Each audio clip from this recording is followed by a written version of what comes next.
거실에 흐르는 정적이 나를 짓눌렀습니다. 나는 멍하니 식탁 위에 놓인 빈 접시를 바라봤습니다. 방금 전 며느리가 소리를 지르며 문을 세게 닫고 나갔습니다. 아직도 그녀의 차가운 말들이 머릿속을 맴돌았습니다. 시어머니는 왜 이렇게 남의 일에 간섭이 심하세요? 우리 부부 문제는 우리끼리 해결할게요. 그녀의 목소리는 날카롭고 비아냥거렸습니다. 나는 손끝이 떨리는 걸 느끼며 숨을 고르려고 애썼습니다. 남편을 떠나고 오직 아들 하나만 바라보고 살아온 내 인생이 한순간에 무너져 내리는 기분이었습니다. 아들은 며느리의 말에 아무런 반박도 하지 않았습니다. 오히려 내 눈을 피하며 그녀의 편을 드는 모습에 더 큰 충격을 받았습니다. 나는 62세의 평범한 가정주부입니다. 남편과의 결혼 생활은 안정적이었지만 그가 세상을 떠난 후 나는 아들에게 의지하며 살아왔습니다. 아들은 착하고 자상했습니다. 그런데 그 착한 아들이 결혼한 뒤 모든 것이 달라졌습니다. 며느리는 첫 만남부터 나를 무시하는 태도를 보였습니다. 나이 들었다고 가볍게 대하거나 조언을 해줘도 귀찮다는 표정을 지었습니다. 아들이 며느리를 처음 데려온 날을 아직도 잊을 수 없습니다. 나는 아들이 결혼을 서두르는 게 걱정되어 반대했습니다. 그런데 며느리는 첫 만남에서부터 환하게 웃으며 나를 대했습니다. 어머니, 제가 부족하지만 잘 모시고 싶어요. 나는 마음이 흔들렸습니다. 그녀는 상냥하게 내 손을 잡으며 애교를 부렸습니다. 어머니께 요리 배우고 싶어요. 제가 많이 배우고 싶어요. 나는 순간 이 아이가 정말 착하고 순수한 사람일지도 모른다는 생각을 했습니다. 엄마, 이 사람만큼은 꼭 허락해줬으면 좋겠어요. 아들의 간절한 눈빛과 며느리의 따뜻한 태도에 결국 마음이 약해졌습니다. 나는 아들에게 행복을 빌어주고 싶다는 마음으로 결혼을 허락했습니다. 결혼 후 아들과 며느리는 따로 분가하지 않고 내 집에서 함께 살게 되었습니다. 처음에는 함께 사는 것이 든든하게 느껴졌습니다. 하지만 시간이 지나며 작은 불편함들이 쌓이기 시작했습니다. 며느리는 집안일을 자신의 방식대로 하고 싶어 했고 나는 그 과정에서 점점 소외감을 느꼈습니다. 며느리가 처음에는 얼마나 다정했는지 떠올리면 지금의 모습이 더 믿기지 않았습니다. 결혼 초반에는 함께 요리도 하고 장도 보러 다니며 친해졌다고 생각했습니다. 그런데 결혼 생활이 이어질수록 그녀는 점점 달라졌습니다. 처음엔 예의가 없는 며느리도 시간이 지나면 달라질 거라 믿었습니다. 하지만 그녀는 점점 더 노골적으로 나를 무시하기 시작했습니다. 내가 집안일을 도와주겠다고 하면 괜찮다며 밀어내더니 이제는 내 의견조차 무시했습니다. 설거지를 마친 뒤 싱크대 상태를 보고 다시 닦으며 비꼬기까지 했습니다. 어머니는 이런 것도 제대로 못하세요? 나는 아들의 모습을 보며 더 큰 배신감을 느꼈습니다. 아들은 이 상황을 알면서도 며느리의 말에만 귀를 기울였습니다. 이렇게까지 내 인생이 헛되었나 라는 생각이 머릿속을 떠나지 않았습니다. 며느리와 나는 점점 더 깊은 갈등 속으로 빠져들었습니다. 나는 며느리가 나를 밀어내는 이유를 도저히 이해할 수가 없었습니다. 이 갈등이 해결될 수 있는 문제인지 아니면 내게 더 큰 고통을 남길지 끊임없이 고민했습니다. 여러분이라면 이런 상황에서 어떻게 하시겠습니까? 평생을 바쳐 키운 아들이 며느리 편에 서서 나를 무시한다면 사랑과 가족을 지키기 위해 어떤 선택을 해야 할까요? 거실은 어두운 조명 아래 조용했습니다. 찻잔 하나만 덩그러니 놓여 있는 식탁은 더없이 적막해 보였습니다. 나는 손에 들린 찻잔을 닦으며 깊은 한숨을 내쉬었습니다. 어제 며느리가 던진 차가운 말들이 여전히 머릿속을 맴돌았습니다. 그 말들이 가시처럼 마음에 박혀 쉽게 지워지지 않았습니다. 내가 정말 잘못한 걸까? 내가 너무 간섭했나? 이 립스틱 자국도 언젠간 사라지겠지? 립스틱 자국을 바라보며 닦아내던 손이 잠시 멈췄습니다. 그때 아들이 방에서 조심스럽게 나왔습니다. 그는 나를 보자마자 말없이 나를 보다가 다가왔습니다. 엄마, 아직 안 주무세요? 잠이 안 와서. 어제 일 때문에 마음이 많이 복잡하네. 엄마, 어제 며느리가 좀 예민했어요. 그냥 한 귀로 듣고 넘기세요. 내가 며느리를 사랑하는 건 알겠어.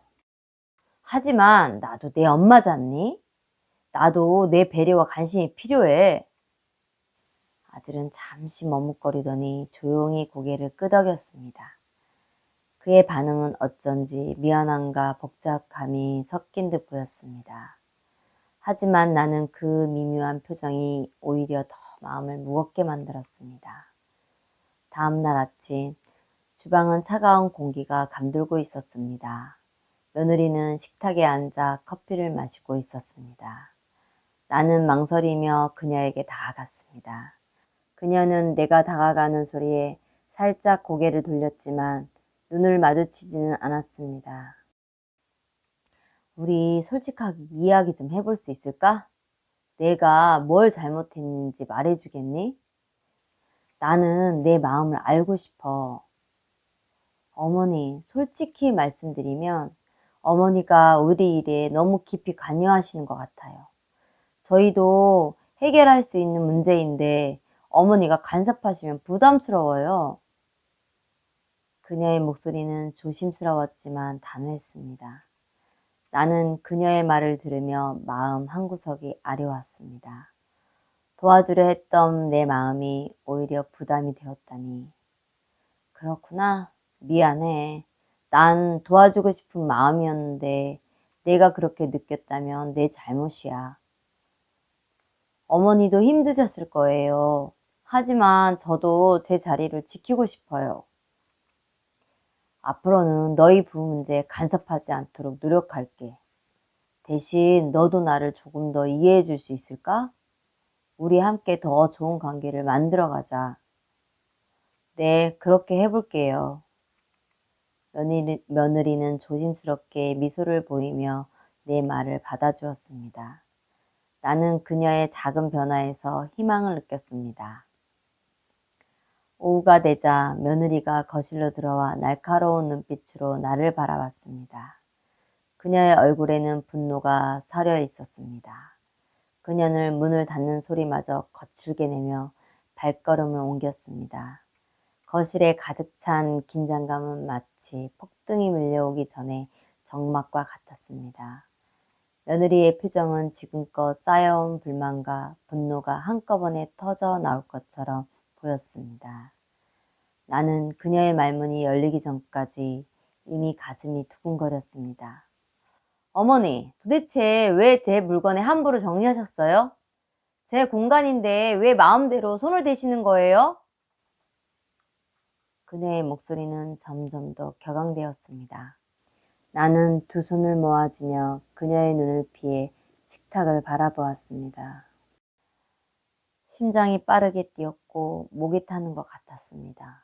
며느리는 거실을 서성이며 한숨을 내쉬더니 손가락으로 테이블을 가리키며 말을 이었습니다.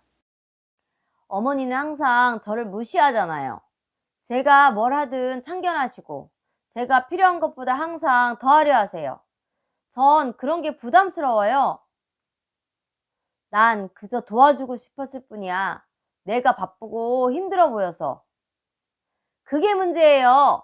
어머니는 제가 어리다고 생각하잖아요. 하지만 저는 제 방식대로 살고 싶어요. 어머니 방식대로 살고 싶지 않다고요.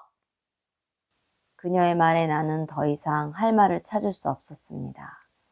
나는 자리를 박차고 일어나려 했지만 몸이 무거워 움직일 수 없었습니다. 며느리는 손가락을 세차게 착자를 두드리며 말을 이어갔습니다. 이 집에 사는 게 점점 숨막혀요. 전 자유롭고 싶다고요. 어머니의 간섭에 벗어나고 싶어요. 나는 그녀의 말에 가슴에 비수가 되어 꽂히는 것 같았습니다. 내 모든 희생과 노력들이 무의미해지는 순간이었습니다. 하지만 나는 마지막으로 며느리의 눈을 바라보며 조용히 물었습니다. 정말 나 때문에 그렇게 힘드니? 내가 그렇게 싫으니? 네, 솔직히 힘들어요. 어머니가 저를 이해해주지 않는 것 같아요. 저는 저만의 공간과 자유가 필요해요. 그녀의 대답에 나는 숨이 멎는 것 같았습니다. 이 집에서 내가 더 이상 환영받지 못하고 있는 존재가 된 것 같았습니다. 저녁이 되자 아들이 집에 들어왔습니다. 나는 안도의 한숨을 내쉬며 그에게 상황을 설명하려 했습니다. 하지만 아들은 내 이야기를 들으려 하지 않았습니다. 온종일 쌓였던 긴장감이 더 이상은 견딜 수 없을 만큼 팽팽해졌습니다. 나는 아들이 나를 이해해 줄 마지막 희망이라고 믿고 있었기에 그의 태도에 더 깊은 실망을 느꼈습니다. 엄마, 또 며느리한테 뭐라고 하신 거예요? 왜 이렇게 자꾸 다투세요? 아들의 첫 마디는 내 가슴을 찢어 놓았습니다. 그는 단 한 번도 내 편에 서지 않았습니다. 마치 내가 모든 문제의 원인인 것처럼 나를 몰아내세웠습니다. 나는 더 이상 참을 수가 없었습니다. 나는 그저 도와주려고 한 거야. 내가 집에 없을 때 집안일을 정리해 주려고 했을 뿐이야. 그게 문제예요. 도와주겠다는 말로 제 공간을 침범하잖아요. 제가 필요하지 않는 도움을 강요하시는 거예요? 어머니는 제가 어떻게 느끼는지 생각이나 해보셨어요? 며느리의 말은 더 이상 참기 어려운 상처였습니다. 그녀의 말투는 공격적이었고 마치 내가 가족의 평화를 깨는 방해물이라도 되는 것처럼 느꼈습니다. 나는 침착하려 했지만 내 안의 감정이 점점 폭발하고 있었습니다. 엄마, 며느리가 힘들어하잖아요. 조금만 참아주세요. 요즘 많이 예민하니까 이해 좀 해주세요. 아들은 며느리의 말만 받아들이고 나의 입장은 철저히 무시했습니다. 나는 아들이 내게 기대어 살던 어린 시절을 떠올리며 마음이 아팠습니다. 내 모든 희생이 부정당하는 것만 같았습니다. 이제 그만해. 내가 이 집을 위해 얼마나 희생했는데 이렇게 무시당해야 해? 너는 내 아들이잖아. 어떻게 나한테 이럴 수가 있어. 나는 너를 위해 모든 걸 다 바쳤어. 그런데 이제 와서 나를 이렇게 대하는 거야? 나의 외침은 거실에 울려 퍼졌습니다. 순간 아들과 며느리는 놀란 표정으로 나를 바라봤습니다. 그 순간 나는 참아왔던 눈물을 터뜨리고 말았습니다. 손등으로 눈물을 훔치며 자존심까지 무너지는 기분이 들었습니다. 어머니, 저도 참을 만큼 참았어요. 더 이상 이렇게 살 수가 없어요. 저도 제 삶을 살아야 해요. 이 집에서 더 이상 편하게 숨 쉴 수가 없다고요. 엄마, 제발 좀 그만하세요. 며느리도 힘들다고 하잖아요. 왜 이렇게 계속 상황을 악화시키세요? 나는 아들의 말에 더 이상 할 말을 찾지 못했습니다. 그의 목소리에서 더는 나를 향한 애정도 걱정도 느낄 수 없었습니다.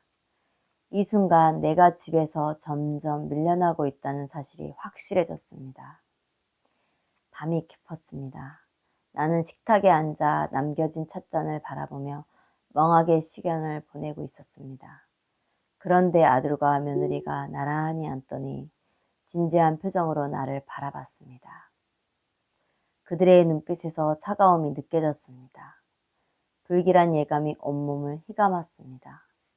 엄마, 우리 할 얘기가 있어요. 진지하게 좀 들어주세요. 나는 그 말에 숨이 멎는 것 같았습니다. 아들의 얼굴은 굳어 있었고 며느리는 내 눈을 피하며 말없이 고개를 끄덕였습니다. 무슨 얘기인데 그렇게 심각하니 그래? 어머니, 저희는 더 이상 이렇게 함께 살 수가 없을 것 같아요. 솔직히 말씀드리면 이 집에서 저희 둘만의 생활을 꾸려가고 싶어요. 나는 며느리의 말을 듣고 손이 떨렸습니다. 믿을 수 없다는 듯 아들을 바라보았지만 그는 며느리의 말을 거들며 나를 몰아내 세웠습니다. 엄마, 우리 결혼한 지 2년이 지났어요. 이제는 엄마도 우리 부부의 공간을 존중해 주셨으면 좋겠어요. 엄마가 힘들어 하시는 건 알지만 이 상황이 계속되면 우리도 힘들어요. 그래서 나보고 나가라는 거야? 내가 이 집을 위해 얼마나 희생했는데 너까지 나를 이렇게 내모는 거야? 나는 눈물이 차오르는 것을 억누르며 말을 이어갔습니다. 그러나 아들은 단호한 표정으로 고개를 끄덕였습니다. 엄마, 이건 우리 둘이 상의한 결정이에요. 엄마도 이제 좀 편하게 지내셨으면 해요. 여기서 벗어나서 엄마만의 삶을 살아보는 게 좋을 것 같아요. 어머니, 저희가 어머니를 내쫓는 게 아니에요. 어머니도 독립적으로 사시면서 행복하게 지내셨으면 좋겠어요. 나는 그들의 말이 믿기지 않았습니다. 내가 내 집에서 쫓겨나는 기분이 들었습니다. 가슴이 터질 듯 답답했지만 두 사람의 표정에서 흔들림을 찾을 수가 없었습니다. 이 순간 내가 이 집에서 완전히 밀려났다는 사실을 인정해야만 했습니다. 그래? 알겠다. 그렇게 원한다면 나가마. 하지만 잊지 마라. 이 집은 내가 너희를 위해 지켜온 곳이었어. 나를 이렇게 내모는 게 너희가 원하는 행복이길 바란다. 나는 자리에서 일어나 방으로 들어갔습니다. 문을 닫고 주저앉아 참아왔던 눈물을 쏟아냈습니다. 모든 것이 끝난 것만 같았습니다. 이 집에서 나의 존재는 더 이상 필요 없는 짐이 되어버렸습니다. 나는 결국 아들과 며느리의 집을 나왔습니다. 몇 날 며칠을 고민한 끝에 작은 원룸을 얻어 이사를 했습니다. 텅 빈 방 안에 놓인 작은 침대와 책상, 그리고 구석에 쌓인 몇 개의 상자들이 나의 전부가 되었습니다. 이곳은 조용했지만 그만큼 쓸쓸함이 밀려왔습니다. 나는 창문 너머로 어둠이 내려앉은 골목을 바라봤습니다. 밖에서는 사람들이 웃으며 지나가고 있었지만 내 마음은 얼어붙은 것 같았습니다. 커튼도 달지 않은 창문으로 비치는 불빛이 나의 외로움을 더 선명하게 드러내는 것 같았습니다. 며칠 전까지는 내 손길이 닿던 집이었는데 이제는 낯선 공간에 내 존재가 갇힌 것처럼 느껴졌습니다. 그동안 아들과 며느리만을 위해 헌신했던 세월이 떠올랐습니다. 나는 과연 어디서부터 잘못된 걸까요? 그런데 그 집의 명의는 여전히 내 이름으로 되어 있습니다. 그 집을 지키기 위해 얼마나 많은 시간을 일하고 희생했는지 떠올랐습니다. 그럼에도 나는 쫓겨나듯 이곳에 오게 되었습니다. 이 사실이 나를 더 혼란스럽게 만들었습니다. 내가 여전히 법적으로 그의 집의 주인인데도 나는 그곳에 머물 수 없다는 현실이 너무나 씁쓸했습니다. 이제 나는 어떻게 살아야 할까? 이 외로움 속에서 나는 무슨 희망을 찾아야 할까?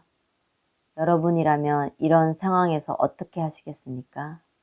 평생을 바쳐 키운 아들이 등을 돌리고 새로운 삶을 시작해야 하는 이 상황에서 저는 어떤 선택을 해야 할까요? 여러분의 의견을 기다립니다. 제가 이 외로움을 어떻게 이겨낼 수 있을지 저에게 조언을 해주세요.